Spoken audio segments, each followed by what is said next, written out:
Merry Christmas, I don't want to fight tonight with.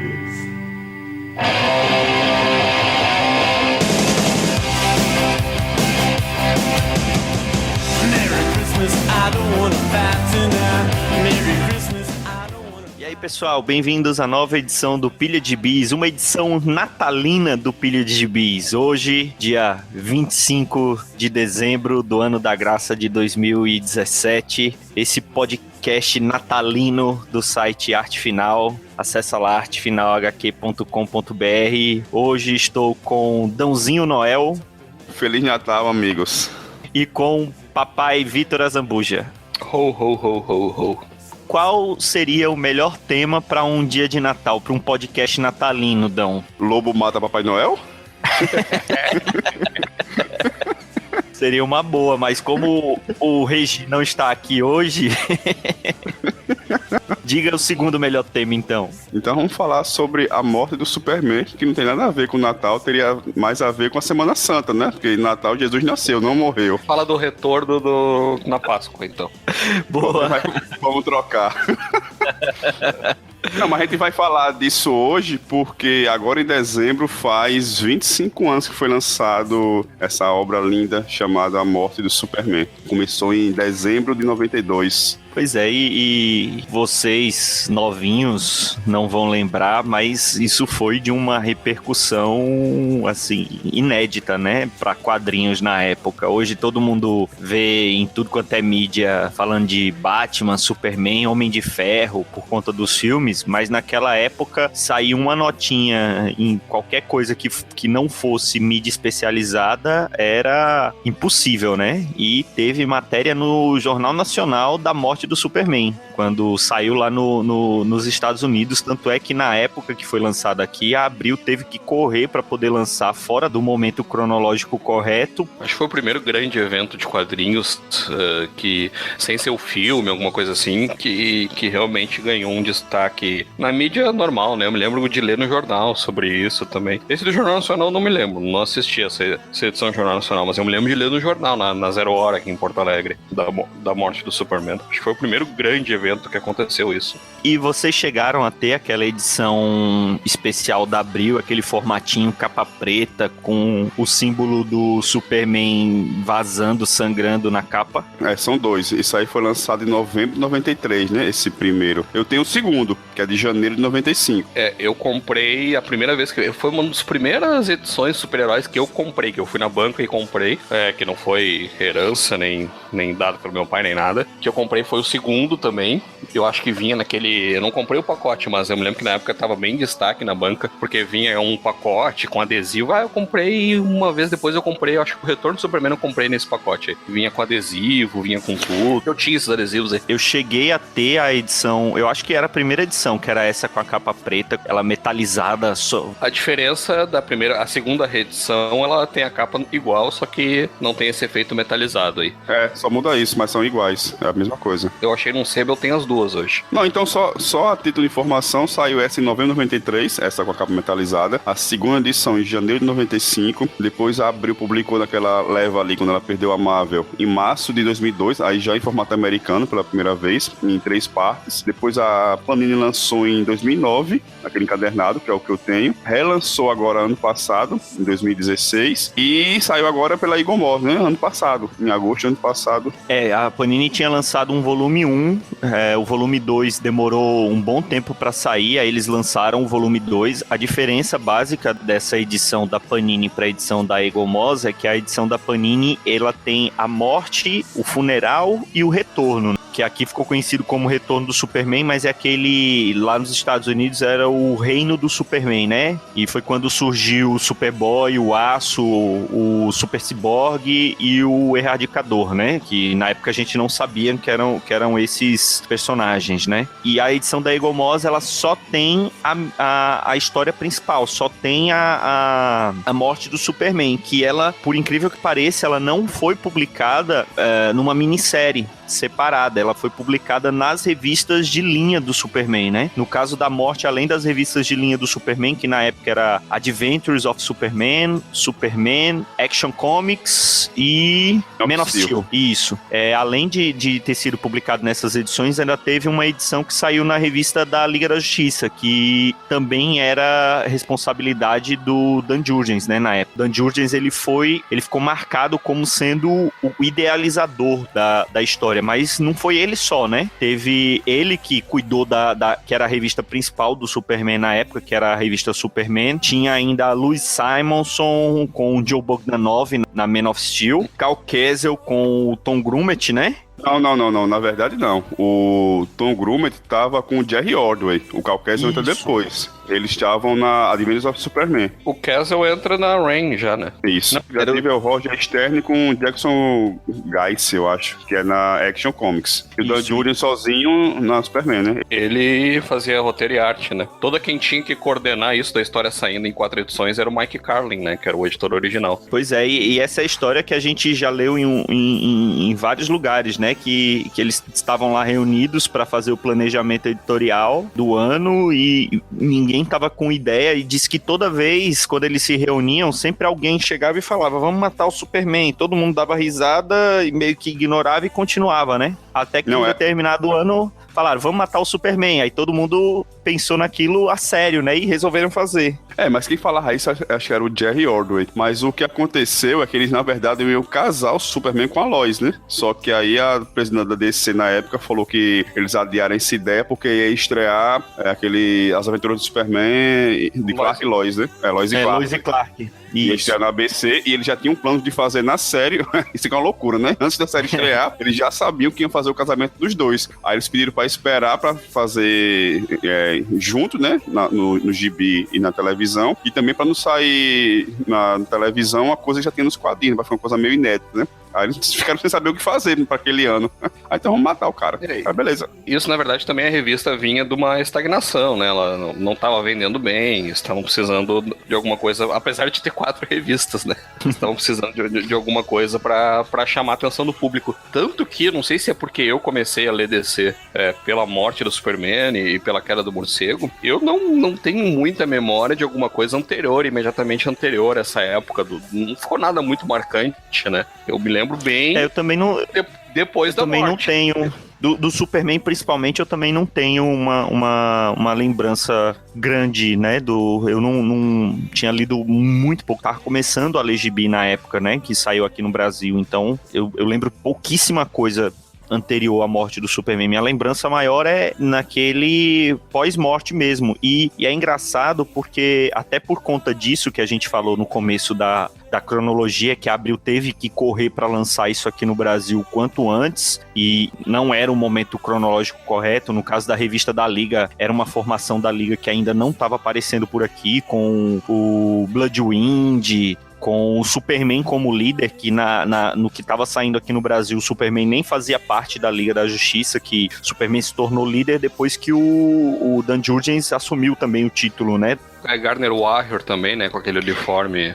Ele ainda não tinha máxima, o nome do Warrior, né? A máxima, Isso, ele tava com o uniforme como lanterna amarelo, né? Também não tinha saído não aqui. Não era lanterna amarelo daquela época. Era só legado, né? Era um anel de Quard, né? O anel que o Sinestro era o anel usava, do Sinestro, né? Isso. Mas a Abril teve que correr e, assim, a diferença de tempo entre o lançamento da morte do Superman e o lançamento do retorno do Superman aqui no Brasil foi enorme. E aí eu acho que isso foi uma das coisas que, na época, deixou todo mundo meio com o pé atrás, porque nos Estados Unidos ele já havia sido planejado como o lançamento da morte, depois um período pequeno sem o Superman e logo depois o retorno. Então ele foi planejado como se fosse um evento só. Só que aqui no Brasil não deu para perceber isso, porque a Abril teve que lançar a morte assim que saiu nos Estados Unidos. Então demorou muito tempo para ter o retorno. E eu lembro que que eu me lembro foi esses 2 anos, né? Eles lançaram a reedição da Morte nessa segunda que nós estávamos falando pra acompanhar a minissérie que eles lançaram aqui como a minissérie do Retorno do Superman em 3 partes, lembra? Sim. Que eu me lembro foram esses 2 anos aí de diferença que a gente citou entre uma edição e outra. E nos Estados Unidos não chegou a 1 ano, né? De diferença. Foi um ano de histórias do Retorno do Superman, até ele voltar. Pois é, mas aí já era o evento do retorno, já era uma coisa diferente. Não é como foi feito aqui, que eu lembro que depois que saiu a história da morte, como ainda tinha muita coisa de cronologia, nas revistas aqui da Abril, eles ficavam publicando as histórias anteriores à morte do Superman. Eu acho que isso foi o que inaugurou, principalmente aquela desconstrução dos heróis da DC, né? Porque depois da morte teve a queda do Batman e diretamente ligado ao retorno teve o Crepúsculo Esmeralda, né? É o Crepúsculo Esmeralda, né? Que é a história do o Hal Jordan se tornando Parallax, né? Na verdade, o que teve aí, a inauguração, foi de evento bagaceira gigantesco, né? Porque Morte já tinha, a Supergirl já tinha morrido, o próprio Barry já tinha morrido, Morte já tinha tido, né? Mas aí é que tá, a Supergirl e o Barry, eles morreram na crise. Que era um grande evento da DC e não teve nada parecido até a morte do Superman. Eles morreram num grande evento. Depois que começou assim, foi o que o Marcos falou, é desconstrução dos heróis. Eles pegaram todos os grandes heróis da DC, com exceção da... Na verdade, pegaram esses 3, né? Que eram a trindade da época, que era o Superman, o Batman e o Lanterna Verde, e fizeram de alguma forma pra acabar com a coisa. Aí o Superman já tinha morrido, o Batman fica paraplégico e o Hal vira vilão, que eu acho que foi a mais controversa dessas 3 aí, né? É, porque ficou mal feito também, né? Do Hal. Ficou uma bosta, é ruim pra caralho. E o personagem que ele se transforma é pior ainda, né? Que só se viu pra ajeitar lá 0 hora, né? Mas tirando isso, Parallax não serve pra porra nenhuma. Só pra ser um personagem bosta, amargurado, que vive reclamando pelos cantos. Ah, meu Deus, ah, meu Deus, ah, meu Deus. Chato demais aquela porra, é doido. O Parallax, ele serviu lá em 0 hora e serviu também a Noite Final, né? Que foi ele que reviveu o Sol da Terra, né? Que o Devorador de Sol... Era o Devorador de Sóis, né? Isso. Noite Final é imediatamente anterior à fase do Grant Morrison na Liga, né? Que é justamente o que aí é a retomada dos heróis da DC, né? Com aquela Liga do Morrison, um lugar de destaque, o Batman ganha meio que um upgrade no cérebro, né? Vira um super estrategista, super tudo, né? Acho que é a melhor fase do Kyle Rayner na Liga, né? Como Lanterna. Aí realmente já começa a retomada dos grandes heróis ali naquela Liga do Morrison. My God, I thought you were someone to rely on. Me, I guess I was a shoulder. A melhor coisa desse negócio da morte, pra mim, é o papel do editor, né? Do Mike Carlin. Porque além de ele ter feito um trabalho filho da puta de costurar essa história em 4 revistas diferentes, né? Porque a Liga só tem esse começo, né? Do surgimento. A Liga só aparece pra apanhar do Apocalipse, né? Esse comecinho, né? Depois Isso. O Superman tá dando uma entrevista de TV, aí não pode sair pra enfrentar o Apocalipse e vai à Liga, toma um cacete. Como não foi um evento separado, não foi revista de linha, você pegar hoje numa edição encadernada, como essa da Panini da Eagle Moss, parece que foi um encadernado fechado, né? Se você não preste atenção lá que tem 4 roteiristas e 4 desenhistas, você acha que é um evento fechado ali de uma mini feita por um cara só, né? Porque é muito bem amarrada. Até o começo das histórias não tem aquele prólogo enorme, né? Falando o que aconteceu na revista anterior, né? Porque era semanal, né? Como são 4 revistas, era praticamente você tinha uma aventura do Superman semanal, né? Então é muito bem costurado. E além disso, lá no prefácio que ele tem dele na edição encadernada da Panini, ele fala um negócio interessante, né? Que todo mundo veio reclamar com ele, porra, vocês vão matar o Superman, e ele sempre retrucava os caras, né? Mas qual foi a última vez que você leu um gibi do Superman? Ou seja, você que tá matando o Superman, né? Você não compra, o gibi tá caindo e ele tá sendo esquecido, né? Então, não sou eu que tô matando, é você que esqueceu dele, você que deixou ele pra lá, você que abandonou esse personagem, né? E agora você tá voltando por causa desse evento, ou seja, esse evento aqui é um resultado direto seu, né? É culpa sua que deixou de ler, não foi ele que esfarreceu, né? Todo aquele símbolo que é o Superman, que o Snyder não entendeu, foi esquecido, né? Isso aí eu acho que deu a origem daquela alfinetada que acho que é o Morrison, né? Num ano depois, que o Batman olha pro Superman e diz assim, lá no 52, né? Não é num ano depois, é no 52. Que o Batman olha pro Superman e diz assim, a última vez que você inspirou alguém foi quando você morreu. E eu acho que tem a ver com isso, é o que o Carlin falava, né? Ninguém dava bola pro Superman até a morte. Aí a DC anuncia que vai matar, e aí todos os jornais e veículos de mídia começam a questionar e cobrar, né? Não, na verdade, não estavam aqui no Brasil, estavam noticiando. Mas lá, o que eles falam, né? É que as notícias estavam, mas olha que absurdo, olha o que estão fazendo com o Superman. Como se a gente já não tivesse problema suficiente, agora até o Superman vai morrer, sabe? Que ele é um símbolo americano, de certa forma. Pois é, e o que o Dan falou, hoje em dia, principalmente quem lê há pouco tempo, acha praticamente, não consegue entender que as revistas de um determinado herói eram todas interligadas. Hoje, como você tem a coisa até bastante separado, você tem hoje a Action Comics do Dan Jurgens, conta uma história. A Superman do Tomasi conta uma outra história, apesar de ser o mesmo personagem, se passar ao mesmo tempo, mas são duas histórias distintas, seguem uma linha de história distinta uma da outra. Na época, o Superman tinha 4 revistas mensais, e se você quisesse acompanhar o Superman, você tinha que comprar as 4, que a história que começava em uma, terminava na outra. E isso não era só com o Superman, isso era com praticamente todos os personagens que tinham mais de uma mensal. Então, hoje em dia, isso é meio que esquisito de pensar, mas a gente vê que é algo cíclico, né? Porque lá no começo também tinham várias revistas e cada uma tinha sua linha. Aí resolveram colocar todas elas para contar uma só história. Aí separaram de novo. Daqui a pouco eles vão juntar de novo e assim vai, né?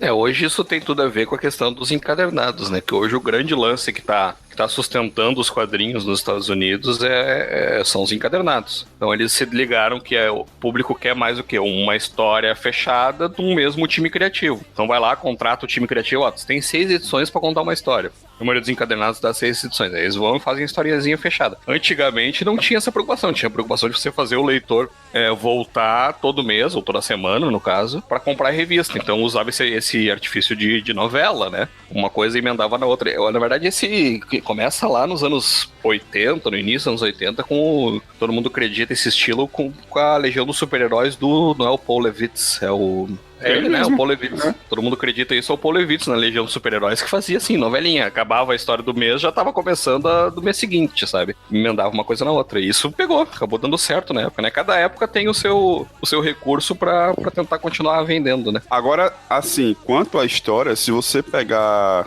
Você nunca deu valor a isso, vou lá pegar o calendário da Eagle Moss pra ler. O único senão pra você ler isso, talvez seja o fato do Lex Luthor tá de barba e cabelo grande, ruivo, né? E não ser o Lex Luthor, né? Ser filho do Lex Luthor, e ele ser namorado, ou sei lá o quê, de uma Supergirl chiclete, né? Que ela leva um soco do Apocalipse, que ela parece um chiclete mastigado, né? Então, e eles não colocaram, nem a Panini, nem a Eagle Moss colocaram ali uma notinha pra explicar quem porra é esse Lex Luthor fortão e cabeludo, né? E essa namoradinha dele, né? Isso, o Luthor eu não lembro, mas o Supergirl é do Byrne, né? Na verdade, eu esqueci antes. A gente fala que não lembra muita coisa antes dessa época, mas a fase do Byrne é anterior, né? O Homem de Aço é bem anterior. Crise, né? É bem anterior, mas você provavelmente leu depois, não foi? Você Claro, não leu na é época bem que depois. saía. Então, o que eu quis dizer foi isso. A gente acaba lembrando de algumas coisas anteriores à morte, mas que a gente leu depois. Eu tô falando assim, que na época que a gente lia, lembrança mais antiga, assim, certamente não foi o primeiro gibi de super-herói que eu peguei pra ler, mas a lembrança, assim, mais clara de uma coisa que eu acompanhava mesmo foi da morte do Superman, dessa edição da Abril, né? Tirando o vilão, né? Que não é porra nenhuma, né? O Dan Jr. tem uma entrevista dele que ele fala na época, né? Que ele queria criar um personagem estilo Hulk. E o Mark Carlin ficava segurando, né? Não, agora não, agora não. E quando surgiu a ideia da morte, foi o momento ideal, né? Pra ele criar esse personagem que é só uma besta porradeira louca saindo do murro em todo mundo, né? E assim, eu gosto dessa história porque ela não tem enrolação, né? O Apocalipse já surge, já ali começa a dar aquela cena que o Vitor falou aqui em off, né? Que é uma enrolação dele dando murro, né? Que é a mesma cena por umas 40 páginas, né? Só vai desmanchando a luva dele, mas ele já surge, já destrói tudo, já dá um pau na liga, né? Que é bom pra mostrar que essa liga já tava em fim de carreira mesmo, né? Tinha esse formato da liga como tava desde a época da liguinha, né? Já tinha se esgotado, então serviu pra enterrar essa liga apesar de não ter sido enterrado aí, né? Mas já era um prenúncio do... Não era a liguinha, já era uma fase mais séria, mas a origem tava na liguinha. Com os mesmos personagens, então já tava dando aquela ideia de enterrar isso, né? Desse grupo não funcionava mais pra essa época, né? Mas eu digo assim, a luta do Superman com o Apocalipse já começa depois da Liga, né? Ou seja, a segunda história. Então são 4, 5 histórias só de cacete do Superman com o Apocalipse. Então quem gosta de coisa de ação não pode reclamar, viu? Porque é uma porradaria do caralho. Com 4, 5 histórias a fio, o que muda é só o desenho, né? Somente com bota o John Bogdanov fica um lixo, né? Mas depois fica a história final, né? A Superman 75, que é do Dan Jurgen, que não é quadrinho, né? É só páginas inteiras. É muito foda, viu? Assim, aí foi o trabalho dele, porque é um cacete federal. Ele fez um bocado de painel, ficou muito bonito, viu? Ele tava desenhando muito ali, né? Ele tava, acho que no auge do traço dele, né? Exceção de uma cena onde o Superman tá mandando uma visão de calor no Apocalipse e a perna dele tá virada pra trás. Eu não entendi até hoje que posição que ele tá. Porque a perna dele tá toda pra trás, assim, parece que tá saindo do cu a perna dele, sabe? Vai que tava, mesmo, né, bicho? É por cada posição, né? Ele que dá uma perspectiva maluca, né? E aí bota a perna nisso, ela enverga em pé daquele jeito. E ela enverga assim de lado pra trás, é meio esquisito mesmo.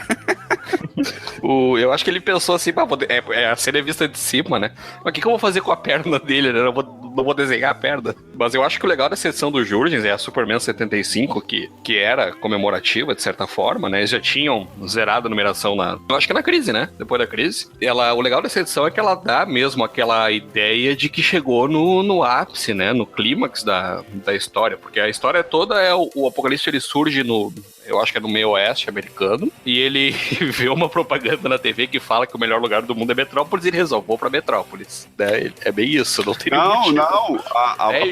Não, pô, ele vê uma propaganda de um cara de luta livre, desses que Marquito gosta, dizendo que vai derrotar 2 caras e que ele é o cara mais forte do mundo. É isso que ele vê. Aí ele fica louco pra brigar com o cara. Então ele vai pra lá e fala: Metrópolis. Olha o argumento. Olha o argumento sensacional, né? Não, e pior que se deixasse, todo mundo fala, né? Que ele tá seguindo pelo caminho que ele tá indo, ele vai terminar em Metrópolis de qualquer jeito, né? Essa parte é uma idiotice mesmo. Porque ele já ia pra lá. Ele não tem motivo pra ir, ele só tá andando reto, né? Ele começa em Ohio, que ele aparece. Ele vai, e isso vai direto. Inclusive, a cidade que ele mais destrói, mais que Metrópolis, inclusive, é uma cidade chamada Kirby, né? Olha aí a coincidência. É ali que ele encontra aquele guardião, né, do Projeto Cadmus, não? Isso já que não faz nada também, né? Nem sequer apanha. O guardião é tão inútil que ele nem apanha. Se a Liga não conseguiu, né? E eu acho legal essa edição do Jurgens que ela dá mesmo isso de... o Superman, ele consegue deter o Apocalipse quando o Apocalipse chega em Metrópolis, né? Ele morre, mas ele detém o Apocalipse. E eu me lembro que essa edição, você fica com a sensação, pô, o Superman conseguiu, ele se sacrificou, né, pela cidade que ele sempre defendeu e tal. E eu acho que o Jurgens foi malandro, né, tipo, fazer tudo em splash page, praticamente só um spin-up. Mas precisava alguma coisa diferente nessa edição pra mostrar que aquela era a luta final, né. Mas também vamos combinar, né? O cara desenhava Superman e Liga da Justiça, pô. Quem hoje desenha 2 revistas mensais? Não tem esse cara não, pô. O cara desenhava com a esquerda e com a direita, pô. O cara é um jumento. Eu tô olhando aqui, o Jurgens assumiu a revista da Liga da Justiça, Justice League America, na edição 61. Aparentemente ele assumiu só para poder dar continuidade na história da morte, porque a edição que é o crossover com a morte é a edição 69. A edição 70 já é a edição do funeral. Né, Funeral por um Amigo. Eu tava achando que ele já tinha saído, mas não, ele continuou ainda um tempo na liga, porque aquela liga que tinha a Mulher Maravilha, que era líder, com o Ray, o Condor Negro e o Agente Liberdade. Nem lembrava mais desse personagem. É com ele, porque... Ainda é do Dan Jurgens. Saía ali em Liga de Justiça e Batman, né? Que eles usavam até aquela tajazinha preta no braço de luta do Superman. Isso. Que depois é que ele vai explicar quem diabos é o Bloodwing. Que ele não vai falar agora, porque é spoiler. Vamos deixar pros próximos pilhas que a gente vai falar sobre, o resto da morte do Superman. Não vamos estragar pros leitores essa maravilha que é o Bloodwind, né? Vamos deixar o mistério no ar. Cara, e o pior do Melhor personagem. do Bloodwind, eles todos sabem que ele é muito poderoso. Eles não sabem o poder que ele tem, assim, fica, porra, ele tá fazendo isso agora, ele não fazia isso, será que ele pode fazer isso? E assim, ele dá uma sumida. Tem hora que ele some lá no fogo, ele é incendiado, aí ele some pra se recuperar, e quando ele volta, já é no cacete lá em Metrópolis, o Superman tá morrendo. A Gelo levou uma madeira do caralho, mas já chega em Metrópolis inteirona, só o resto que sumiu, né? O Guy, o Ted e o Gladiador. Não, o legal da Gela é que ela tá inteira dessa história 75, mas depois das histórias da Liga ela tá morrendo, né? Ela tá com toda a vida. Eles têm que levar ela lá pro pai dela, lá do Polo Norte, pra tentar curar ela, né? O Dan Jurgens, ele fica na revista da Liga até a edição 77. Então ele ficou um bom tempo na revista da Liga. Depois quem assume é o Danvado, né? Que aí a Liga já não tava mais saindo aqui de jeito nenhum. Mas foi isso mesmo. Ele entrou pra coordenar na Gol da Morte, né? Assim, porque senão você ficaria... Porra, aquela história que todo mundo reclama, né? Que aqui funcionou. Todo mundo fala, chegou essa ameaça imensa, tipo, acontece na Marvel. Cadê os Vingadores? Cadê o Quarteto Fantástico? Aqui teve a Liga, né? Um que você pode reclamar que não apareceu é a Mulher Maravilha e o Batman, né? E o Mulher Maravilha e o Batman só aparecem no funeral, né? Acho que daqui até hoje eu não sei a explicação do que tava acontecendo com eles, que eles não apareceram. Não sei o que tava acontecendo na história da revista de cada um que eles não apareceram. Mas acho que foi mais assim, porque se eles aparecessem, eles iam ter que matar os dois também, então... Deixaram de canto. Mas, assim, vocês têm todas essas versões que vocês falaram, vocês chegaram a comprar da morte do Superman ou não? Vocês ainda guardam aquela edição da Abril, aquela primeira edição, já se desfizeram? Eu só não tenho essa primeira da Abril, que eu nunca achei pra comprar, também nunca, assim... Procurei muito a fundo, a de 93 e essa de 2002, a formato americano. São as únicas que eu não tenho. Mas eu adoro essa história, cara. Até hoje eu leio e fico me arrepiado quando o Superman morre. Eu também. Pra mim é uma história que eu gosto muito. Talvez memória afetiva, talvez porque é uma história bem razoável, sim. Tenho eu comprei a reedição, depois eu achei num sebo por R$5, me lembro até hoje. Com a capa metalizada comprei. Aí comprei a da Abril, mas ela não é uma edição que vale a pena, essa de 2002, ela tá... Primeiro que eu acho que faltam histórias, né? Segundo que a impressão não era muito boa, não sei o que a Abril tava fazendo. Na época que ela perdeu a Marvel, ela começou a lançar um monte de história clássica em formato americano, só que com uma impressão meio esquisita. E comprei essa da Panini. A da Eagle Moss eu não comprei porque não supera essa da Panini.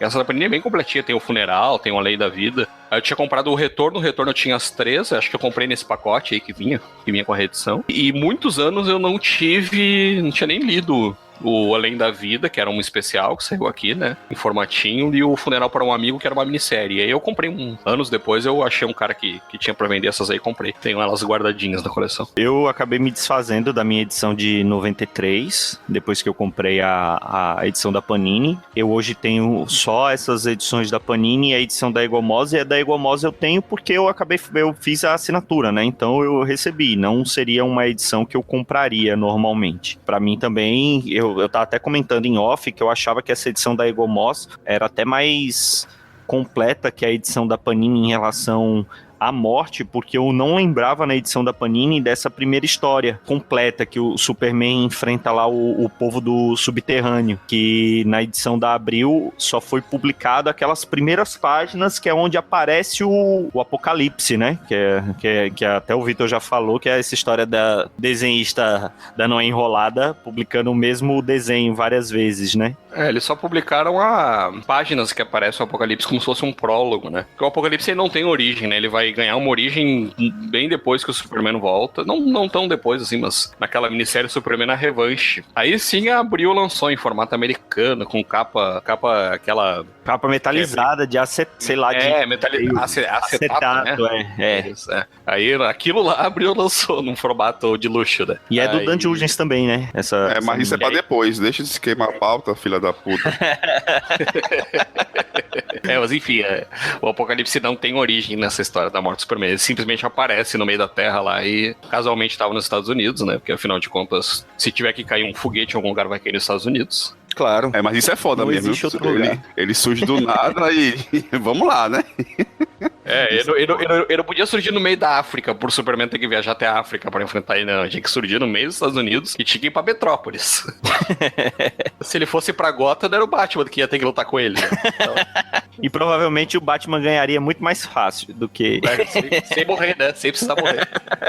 Mas você também é como o Dão, que tá sempre relendo essa história, ou não, Vitor? Ah, eu já li várias vezes. Eu acho que a gente fez um quadrinho cast sobre ela e eu cheguei a ler essa edição da Panini pra isso. Mas o formatinho, aquele eu li várias vezes. Como eu disse, foi um dos primeiros, né, da minha coleção de Superman. Acho que foi a primeira coisa que eu comprei. E essa e aquela Batman número 1, que é o final da queda do morcego, né, que é quando o Bane quebra o Batman. Acho que eu li umas 3, 4 vezes. Eu gosto. É uma história que prende Eu o li leitor. umas 3, 4 vezes e devo ter umas 3, 4, 5 edições desses tudo que você falou aí. Deve ter espalhado. Eu sempre compro. Eu sempre vejo, eu compro. Eu sei que eu tenho, vejo e compro. Na dúvida.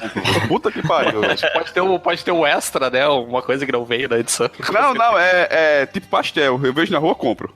É esses gibis aí. Eu vejo, eu compro. Não quero nem saber, velho. Esse da morte metalizada, essa eu vi mais de uma vez. Em Sebo eu quase comprei mais de uma vez. Mas aí eu acho que até cheguei a comprar uma que tava com a capa meio comida por traça e depois eu comprei uma que tava mais inteira. Não, você compra a revista que sai hoje em dia com mais de uma versão sem saber, sabendo então. E não compro as que eu tô colecionando, cara. Perdi umas duas. Mas é daquela época, cara, quando eu colecionava o formatinho, eu lembrava todas as capas de todos os formatinhos que eu tinha. E até tava falando com ela, ontem mesmo, casualmente, eu tava arrumando lá na minha mãe os meus formatinhos e os meus formatos americanos mais antigos. E coube num armário, sabe? Hoje em dia não cabe as coisas que eu tenho num armário. Eu olhei pra minha esposa e falei, olha, a impressão que eu tenho é que nos últimos 5 anos eu comprei mais gibi do que eu comprei em 20 anos, sabe? Colecionando. É impressionante. O formatinho é um milagre, cara. Formatinho, você que tem 10 mil formatinhos, cabe numa estante. Mas provavelmente isso é verdade. Isso deve ter acontecido comigo também. Naquela época a gente se virava, né? Tinha lá a mesada R$10, R$30. Comprava o que dava e era isso, né? Não tinha isso de ficar procurando promoção. Bom, mais alguma coisa sobre a morte do Superman, senhores? Olha, ele volta. E volta de uma maneira melhor do que no filme da Liga, viu? Muito melhor. Muito melhor, rapaz. É uma maneira safada e é muito melhor do que no filme, olha. Muito melhor. Bom, é isso, pessoal. Quero desejar mais uma vez um Feliz Natal pra vocês. Feliz Natal, Dãozinho. Feliz Natal. Feliz Natal, Vitor. Feliz Natal nada, quero ver meu presente, pô. Bom, é isso, pessoal. Esse foi o Pilha de Bis Natalino. Até a próxima semana. Um abraço. Tchau.